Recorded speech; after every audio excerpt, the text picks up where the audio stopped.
আসসালামু আলাইকুম everyone, welcome to my channel Anisha's garden. আমরা আজকে এসেছি বাংলাদেশের একমাত্র ম্যানগ্রোভ বন অর্থাৎ সুন্দরবনের কলাগাছিয়া পয়েন্টে। চলুন আজকে আমরা ঘুরে দেখি সুন্দরবনের কলাগাছিয়া পয়েন্টের কিছু সুন্দর দৃশ্য। শুরু করা যাক তাহলে। সুন্দরবন পৃথিবীর সবচেয়ে বড় ম্যানগ্রোভ বন বা লবণাক্ত বনাঞ্চল।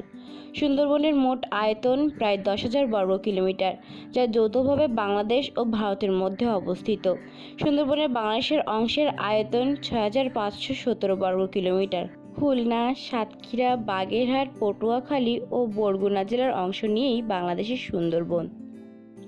সুন্দরবনে রয়েছে 350 প্রজাতির উদ্ভিদ, 120 প্রজাতির মাছ, 270 প্রজাতির পাখি, 42 প্রজাতির স্তন্যপায়ী, 35 সরীসৃপ এবং 8টি উভচর প্রাণী। সুন্দরী গাছের নামানুসারে এই বনের নাম সুন্দরবন রাখা হয়। সুন্দরবনের নানা প্রজাতির গাছ আছে, এর মধ্যে কাঁকড়া, পশুর, গেওয়া, কেওড়া অন্যতম প্রধান গাছসমূহ।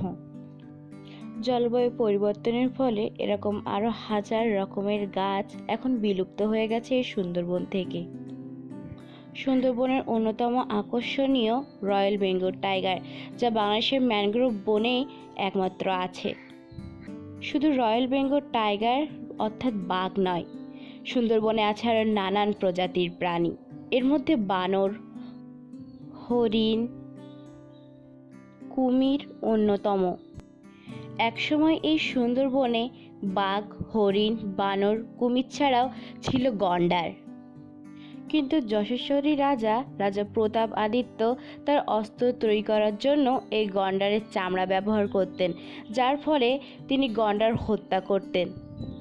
আর তারপর থেকেই সুন্দরবন থেকে গন্ডার আস্তে আস্তে বিলুপ্ত হয়ে গিয়েছে। এ বন এক বিচিত্র জগৎ। এ বনের বৃক্ষলতা ও প্রাণীকুলের সাথে অন্য কোনো বনের বৃক্ষলতা বা প্রাণীকুলের কোনো সাদৃশ্যতা নেই। সুন্দরবন মূলত অসংখ্য ছোট বড় দ্বীপের সমষ্টি। এর কোনোটি বড়, কোনোটি প্রাচীন, কোনোটি শিশু বৃক্ষে অপরূপ সমাহার। আমাদের সকলের উচিত আমাদের এই ইতিহাস, ঐতিহ্যে ঘেরা রহস্যময় সুন্দরবনকে রক্ষা করা।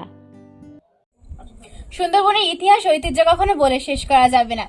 আমরা হয়তো সংক্ষেপে এটা দেখিয়েছি, কিন্তু এটার ঐতিহ্য আমরা কখনোই বলে শেষ করতে পারবো না। আজকের মতো এখানেই শেষ করছি, দেখা হবে পরবর্তী কোনো ভিডিওতে। ধন্যবাদ সবাইকে।